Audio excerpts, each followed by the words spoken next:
ಬಳ್ಳಾರಿ ನಗರದಲ್ಲಿ ಜನವರಿ 1ರಂದು ನಡೆದಿದ್ದ ಗಲಭೆ ಮತ್ತು ಕಾಂಗ್ರೆಸ್ ಕಾರ್ಯಕರ್ತರೋರ್ವನ ಕೊಲೆ ಪ್ರಕರಣ ಸಂಬಂಧ ಕಾಂಗ್ರೆಸ್ ಶಾಸಕ ನಾರಾ ಭರತ್ ರೆಡ್ಡಿ ಬಂಧನಕ್ಕೆ ಒತ್ತಾಯಿಸಿ ಬಿಜೆಪಿ ಬಳ್ಳಾರಿಯಲ್ಲಿಂದು ಬೃಹತ್ ಪ್ರತಿಭಟನೆ ನಡೆಸಿದೆ.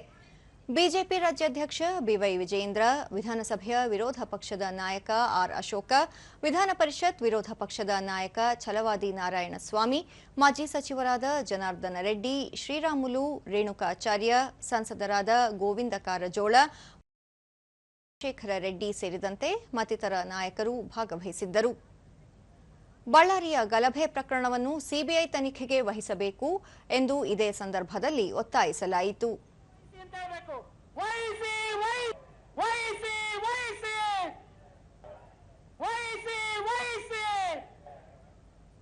ಈಗ ನಮ್ಮೆಲ್ಲರನ್ನ ಉದ್ದೇಶಿಸಿ ನಮ್ಮ ನೆಚ್ಚಿನ ನಾಯಕರು ಸಮಾವೇಶದಲ್ಲಿ ಜನಾರ್ದನ ರೆಡ್ಡಿ. ಶ್ರೀರಾಮುಲು, ಕಾಂಗ್ರೆಸ್ ಸರ್ಕಾರ ಬಳ್ಳಾರಿಯನ್ನು ರಿಪಬ್ಲಿಕ್ ಆಫ್ ಬಳ್ಳಾರಿ ಮಾಡಲು ಯತ್ನಿಸುತ್ತಿದೆ. ಈ ಹಿಂದೆ ಬಳ್ಳಾರಿವರೆಗೆ ಪಾದಯಾತ್ರೆ ಮಾಡಿದ್ದ ಸಿದ್ದರಾಮಯ್ಯ ಅವರು ವೀರಾವೇಶದ ಮಾತುಗಳನ್ನಾಡಿದ್ದರು. ಈಗ ಅವರದೇ ಆಡಳಿತದಲ್ಲಿ ಬಳ್ಳಾರಿಯಲ್ಲಿ ಪ್ರಜಾಪ್ರಭುತ್ವ ಇಲ್ಲವಾಗಿದೆ. ಕಾಂಗ್ರೆಸ್ ಶಾಸಕರ ಮತ್ತು ಅವರ ಬೆಂಬಲಿಗರ ದೌರ್ಜನ್ಯಗಳು ತೀವ್ರಗೊಂಡಿವೆ ಎಂದು ಆರೋಪಿಸಿದರು.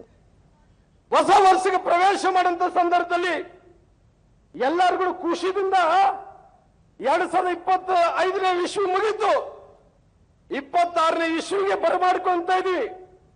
ಆದ್ರೆ ನಾರಾ ಭರತ್ ರೆಡ್ಡಿ ಅವರು ಜನಾರ್ದನ ರೆಡ್ಡಿ ಮನೆಗೆ ಹೋಗಿ ಗುಂಡಾರ್ಸಂತ ಕೆಲಸ ಮಾಡ್ತಾ ಇದ್ದಾರೆ. ಇದೇ ವೇಳೆ ಸುದ್ದಿಗಾರರೊಂದಿಗೆ ಸಂಸದ ಬಸವರಾಜ ಬೊಮ್ಮಾಯಿ, ಜನಾರ್ದನ ರೆಡ್ಡಿ ಮತ್ತು ಶ್ರೀರಾಮುಲು ಅವರು ಒಟ್ಟಾಗಿರುವುದರಿಂದಾಗಿ ಬಳ್ಳಾರಿಯಲ್ಲಿ ಕಾಂಗ್ರೆಸ್ ನಾಯಕರ ಕುರ್ಚಿ ಅಲ್ಲಾಡತೊಡಗಿದೆ. ಈ ಹಿನ್ನೆಲೆಯಲ್ಲಿ ಕಾಂಗ್ರೆಸ್ನವರೇ ಗಲಭೆ ಮಾಡಿದ್ದಾರೆ. ಗುಂಡು ಹೊಡೆದು ನಮ್ಮ ಧ್ವನಿಯನ್ನು ಅಡಗಿಸಲು ಸಾಧ್ಯವಿಲ್ಲ ಎಂದರು.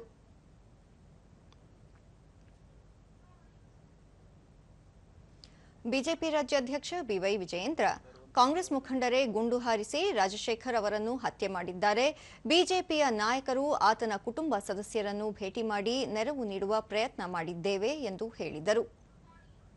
ರಾಜ್ಯದಲ್ಲಿ ಇವತ್ತು ಕಾನೂನು ಸುವ್ಯವಸ್ಥೆ ಸಂಪೂರ್ಣವಾಗಿ ಹದಗೆಟ್ಟಿರುವಂತದ್ದು. ಬಳ್ಳಾರಿಯಲ್ಲಿ ನಡೆದಿರ್ತಕ್ಕಂಥ ಘಟನೆ ಇರಬಹುದು, ಅದೇ ರೀತಿ ಯಲ್ಲಾಪುರದಲ್ಲಿ ಮಹಿಳೆಯ ಬರ್ಬರ ಹತ್ಯೆ ಆಗಿದೆ. ಶಿಡ್ಲಘಟ್ಟದಲ್ಲಿ ಅಧಿಕಾರಿಗಳ ಮೇಲೆ ಪೊಲೀಸ್ ಕಾಂಗ್ರೆಸ್ ಪುಡಾರಿಗಳು ಇವತ್ತು ಅವ್ರ ಮೇಲೆ ದಬ್ಬಾಳಿಕೆ ಮಾಡ್ತಾ ಇದ್ದಾರೆ. ಇದೆಲ್ಲದರ ನಡುವೆ ಇವತ್ತು ಪೊಲೀಸ್ ಇಲಾಖೆ ಸಂಪೂರ್ಣ ನಿಷ್ಕ್ರಿಯ ಆಗಿದೆ ಅಂತ ಹೇಳಿದ್ರೆ ಕಾರಣ ಒಬ್ಬ ನಿಷ್ಕ್ರಿಯ ಗೃಹ ಸಚಿವರು. ಪ್ರತಿಭಟನೆಗೂ ಮುನ್ನ ಬಿಜೆಪಿ ನಾಯಕರ ನಿಯೋಗ ಗಲಭೆ ಪ್ರಕರಣದಲ್ಲಿ ಮೃತಪಟ್ಟ ಕಾಂಗ್ರೆಸ್ ಕಾರ್ಯಕರ್ತ ರಾಜಶೇಖರ್ ಅವರ ಮನೆಗೆ ಭೇಟಿ ನೀಡಿ ಕುಟುಂಬದ ಸದಸ್ಯರಿಗೆ ನಗದು ಪರಿಹಾರ ನೀಡಿದರು.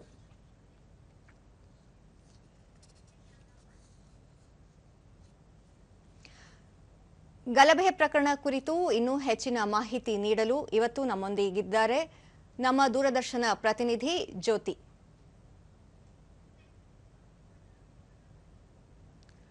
ಹಲೋ ಜ್ಯೋತಿ.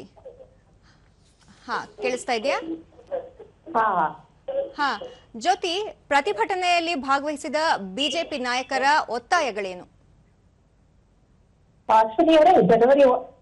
ಜನವರಿ 1ನೇ ತಾರೀಕು ಬಳ್ಳಾರಿಯಲ್ಲಿ ಬ್ಯಾನರ್ ಗಲಾಟೆ ಪ್ರಕರಣಕ್ಕೆ ಸಂಬಂಧಪಟ್ಟಂತೆ ಇವತ್ತು ಬಳ್ಳಾರಿಯಲ್ಲಿ ಗಣಿನಾಡಿನಲ್ಲಿ ಬಿಜೆಪಿ ನಾಯಕರು ಬೃಹತ್ ಮಟ್ಟದ ಪ್ರತಿಭಟನೆಯನ್ನ ನಡೆಸಿದ್ರು. ಈ ವೇಳೆಯಲ್ಲಿ ಬಿಜೆಪಿಯ ಅಗ್ರ ಪಂಕ್ತಿಯ ನಾಯಕರು ಕೂಡ ಭಾಗವಹಿಸಿದ್ರು. ಅವರು ಏನ್ ಆರೋಪ ಮಾಡ್ತಿದ್ದಾರೆ? ಬಳ್ಳಾರಿ ಜನಾರ್ದನ್ ರೆಡ್ಡಿ ಅವರ ಮನೆ ಮೇಲೆ ಫೈರಿಂಗ್ ಮಾಡಿದ್ದು ನಾರಾ ಭರತ್ ರೆಡ್ಡಿ ಅವರ ಗನ್ ಮ್ಯಾನ್ ಅಂತ ಹೇಳ್ಕೊಂಡು, ಹೀಗಾಗಿ ನಾರಾ ಭರತ್ ರೆಡ್ಡಿ ಅವರನ್ನು ಕೂಡ ಬಂಧನ ಮಾಡಬೇಕು. ಹಾಗೆ ಅದರ ಜೊತೆಗೆ ಈ ಒಂದು ಪ್ರಕರಣವನ್ನ ಸಿಬಿಐಗೆ ವಹಿಸಲೇಬೇಕು. ಕರ್ನಾಟಕ ರಾಜ್ಯದಲ್ಲಿ ಕಾನೂನು ಸುವ್ಯವಸ್ಥೆ ತುಂಬಾ ಹದಗೆಟ್ಟಿದೆ. ಇದನ್ನ ನಿಯಂತ್ರಣ ಮಾಡುವಲ್ಲಿ ಕರ್ನಾಟಕ ರಾಜ್ಯ ಸರ್ಕಾರ ಸಂಪೂರ್ಣವಾಗಿ ವಿಫಲವಾಗಿದೆ. ಈ ಒಂದು ಪ್ರಕರಣಕ್ಕೆ ಸಂಬಂಧಪಟ್ಟಂತೆ ಇದರ ಜೊತೆಗೆ ಆ ಒಂದು ಸಮಯದಲ್ಲಿದ್ದಂತಹ ಹಿರಿಯ ಪೊಲೀಸ್ ಅಧಿಕಾರಿಗಳು ಇಬ್ರು ಕೂಡ ಕರ್ತವ್ಯ ಲೋಪವನ್ನು ಎಸಗಿದ್ದಾರೆ. ಅವರನ್ನು ಕೂಡ ವಜಾ ಮಾಡಬೇಕು ಅನ್ನೋದು ಬಿಜೆಪಿ ನಾಯಕರ ಆಗ್ರಹ. ಈ ಸಮಯದಲ್ಲಿ ಭಾಷಣ ಮಾಡಿದಂತಹ ಶ್ರೀರಾಮುಲು ಅವರು, ನಾರಾ ಭರತ್ ರೆಡ್ಡಿ ಅವರು ಪಾತಾಳದಲ್ಲೇ ಅಡಗಿದ್ರು ಕೂಡ ನಾವು ಅವರನ್ನ ಬಿಡೋದಿಲ್ಲ ಅನ್ನೋ ರೀತಿಯಲ್ಲಿ ಮಾತನ್ನು ಕೂಡ ಆಡಿದ್ರು. ಒಂದು ರೀತಿಯಲ್ಲಿ ಕಾಂಗ್ರೆಸ್ ಸರ್ಕಾರದ ಅವಧಿಯಲ್ಲೇ ಇದು ರಿಪಬ್ಲಿಕ್ ಬಳ್ಳಾರಿ ಆಗಿದೆ. ಕಾಂಗ್ರೆಸ್ನವರೊಂದು ಆರೋಪವನ್ನ ಮಾಡಿದ್ರು, ಬಳ್ಳಾರಿ ಜನಾರ್ದನ್ ರೆಡ್ಡಿ ಅವರ ಸಮಯದಲ್ಲಿ ರಿಪಬ್ಲಿಕ್ ಆಫ್ ಬಳ್ಳಾರಿ ಆಗಿತ್ತು ಅಂತ ಹೇಳಿ. ಇದಕ್ಕೆ ಪ್ರತಿಕ್ರಿಯಿಸಿದಂತಹ ಜನಾರ್ದನ್ ರೆಡ್ಡಿ, ಶ್ರೀರಾಮುಲು ಅವರೆಲ್ಲರೂ ಇಲ್ಲ, ಇವರ ಸಮಯದಲ್ಲೇ ಆಗಿದೆ. ಸೊ ಒಟ್ಟಾರೆಯಾಗಿ ಕಾನೂನು ಸುವ್ಯವಸ್ಥೆ ಸಂಪೂರ್ಣವಾಗಿ ಹದಗೆಟ್ಟಿದೆ. ಹೀಗಾಗಿ ಈ ಒಂದು ಪ್ರಕರಣವನ್ನ ರಾಜ್ಯ ಸರ್ಕಾರ ಈಗಾಗಲೇ ಸಿಐಡಿಗೆ ಹಸ್ತಾಂತರಿಸಿದೆ. ಆದ್ರೆ ನಮಗೆ ಸಿಐಡಿ ಮೇಲೆ ನಂಬಿಕೆ ಇಲ್ಲ. ಹೀಗಾಗಿ ಸಿಬಿಐಗೆ ಕೊಡಲೇಬೇಕು, ಪಾರದರ್ಶಕವಾದ ತನಿಖೆ ಆಗಬೇಕು. ಕೇವಲ ಗನ್ಮ್ಯಾನ್ ನ ಮಾತ್ರ ಬಂಧನ ಮಾಡಲಾಗಿದೆ. ನಾರಾ ಭರತ್ ರೆಡ್ಡಿ ಅವರನ್ನು ಕೂಡ ಈ ಪ್ರಕರಣದಲ್ಲಿ ಬಂಧನ ಮಾಡಬೇಕು ಅನ್ನೋದು ಇವರ ಪ್ರಮುಖವಾದಂತಹ ಬಳ್ಳಾರಿ ಪರಿಸ್ಥಿತಿ ಹೇಗಿದೆ ಜ್ಯೋತಿ? ಈಗ ಜನವರಿ 1ನೇ ತಾರೀಕೇನೋ ಗಲಾಟೆ ನಡೀತಲ್ವಾ, ಆಗಿನಿಂದ ವಿಷಮ ಪರಿಸ್ಥಿತಿ ಇತ್ತು, ಪ್ರತಿಕೂಲವಾದ ಪರಿಸ್ಥಿತಿ ಇತ್ತು. ಯಾಕಂದ್ರೆ ಇದು ಅವರು ಹೇಳೋದು, ಬಿಜೆಪಿ ನಾಯಕರು ಹೇಳೋದು ಏನಂದ್ರೆ ಇದೊಂದು ಪೂರ್ವ ನಿಯೋಜಿತ ದಾಳಿ, ನನ್ನನ್ನ ಟಾರ್ಗೆಟ್ ಮಾಡೇನೆ ದಾಳಿಯನ್ನ ಮಾಡಿದ್ದಾರೆ, ನನ್ನ ಹತ್ಯೆ ಮಾಡಬೇಕು ಅನ್ನೋ ಕಾರಣಕ್ಕೋಸ್ಕರನೇ ಕಾಂಗ್ರೆಸ್ ನಾಯಕರು ಅವರೇ ಎಲ್ಲರೂ ಮಾಡಿರುವಂತಹ, ಅಲ್ಲಿರುವಂತಹ ಸ್ಥಳೀಯ ನಾಯಕರು ಮಾಡಿರುವಂತಹ ಷಡ್ಯಂತ್ರ ಇದು. ಹೀಗಾಗಿ ಒಂದು ರೀತಿಯಲ್ಲಿ ಅಂದ್ರೆ ಒಂದು ವಾಲ್ಮೀಕಿ ಪುತ್ಥಳಿ ಅನಾವರಣಕ್ಕೋಸ್ಕರ ಇಷ್ಟು ದೊಡ್ಡ ಮಟ್ಟದ ಗಲಾಟೆ ಆಯ್ತಲ್ಲ ಅಂತ ಹೇಳ್ಕೊಂಡು ಪ್ರತಿಕೂಲವಾದಂತಹ ವಾತಾವರಣವಿತ್ತು. 1ನೇ ತಾರೀಕು ಆಗಿದ್ದಕ್ಕೋಸ್ಕರ ಇವತ್ತು ಅಂದ್ರೆ 17ನೇ ತಾರೀಕು ಒಂದು ಮಟ್ಟದಲ್ಲಿ ಪರಿಸ್ಥಿತಿ ಓಕೆ ತಿಳಿಗೊಂಡಿದೆ. ಆದ್ರೆ ಆ ಒಂದು ಸನ್ನಿವೇಶ ಏನಾಯ್ತು, ಘಟನೆ ಏನಾಯ್ತು, ಆ ಸಂದರ್ಭದಲ್ಲಿ ನಿಜಕ್ಕೂ ಕೂಡ ಒಂದು ಬ್ಯಾನರ್ ಗಲಾಟೆ, ಅದು ಫೈರಿಂಗ್ ಹೋಗಿ ತಿರುವನ್ನ ಪಡೆಯುತ್ತೆ, ಇಷ್ಟು ದೊಡ್ಡ ಮಟ್ಟದಲ್ಲಿ ಗಲಾಟೆ ಆಗುತ್ತೆ. ಆ ಸಮಯದಲ್ಲಿ ಯಾರು SP ಆಗಿದ್ರು ಅವರನ್ನ ಕೂಡ ಅಧಿಕಾರದಿಂದ ಅವ್ರನ್ನ ಎತ್ತಂಗಡಿ ಮಾಡಲಾಗುತ್ತೆ. ಸೊ ಆಗಿನ ಸಮಯದಲ್ಲಿ ತುಂಬಾ ಪ್ರತಿಕೂಲವಾದಂತಹ ಪರಿಸ್ಥಿತಿ. ಆದ್ರೆ ಸದ್ಯ ಈಗ ಓಕೆ, ಕರ್ನಾಟಕ ಏನ್ ಬಿಜೆಪಿ ಘಟಕ ಇದೆ ಅದು ಕೇವಲ ಬಳ್ಳಾರಿ ಗಲಾಟೆಗೆ ಮಾತ್ರ ಸಂಬಂಧಪಟ್ಟಂತೆ ಅಲ್ಲ, ಕಾನೂನು ಸುವ್ಯವಸ್ಥೆ ಕೋಗಿಲು ವಿಚಾರ ಆಗಿರಬಹುದು, ಅಥವಾ ರಾಜ್ಯದಲ್ಲಿ ಡ್ರಗ್ಸ್ ವಿಚಾರಗಳಾಗಿರಬಹುದು, ಅಥವಾ ಯಲ್ಲಾಪುರದಲ್ಲಿ ಲವ್ ಜಿಹಾದ್ಗೆ ಸಂಬಂಧಪಟ್ಟಂತಹ ಪ್ರಕರಣ ಆಗಿರಬಹುದು, ಹಲವಾರು ವಿಚಾರಗಳನ್ನ ಮುಂದಿಟ್ಕೊಂಡು ಕಾನೂನು ಸುವ್ಯವಸ್ಥೆಯನ್ನ ನಿಯಂತ್ರಿಸುವಲ್ಲಿ ಕರ್ನಾಟಕ ರಾಜ್ಯ ಸರ್ಕಾರ ಸಂಪೂರ್ಣವಾಗಿ ವಿಫಲವಾಗಿದೆ ಅನ್ನೋ ಒಂದು ಸರ್ಕಾರದ ವಿರುದ್ಧ ಒಕ್ಕೋಲಿನ ಧ್ವನಿಯನ್ನ ಹೇಳಿದ್ರು ಬಿಜೆಪಿ ನಾಯಕರು. ಸೊ ಎಲ್ಲಾ ವಿಚಾರಗಳನ್ನ ಇಟ್ಕೊಂಡವರು ಹೋರಾಟವನ್ನ ಮಾಡಿದ್ರು. ಗಲಭೆ ಪ್ರಕರಣದಲ್ಲಿ ಮೃತಪಟ್ಟ ರಾಜಶೇಖರ್ ಕುಟುಂಬಕ್ಕೆ ಪರಿಹಾರ ನೀಡಿದ ಬಿಜೆಪಿ ನಾಯಕರ ಸ್ಪಂದನೆಗೆ ಕುಟುಂಬದ ಸದಸ್ಯರ ಪ್ರತಿಕ್ರಿಯೆ ಹೆಂಗಿತ್ತು ಜ್ಯೋತಿ?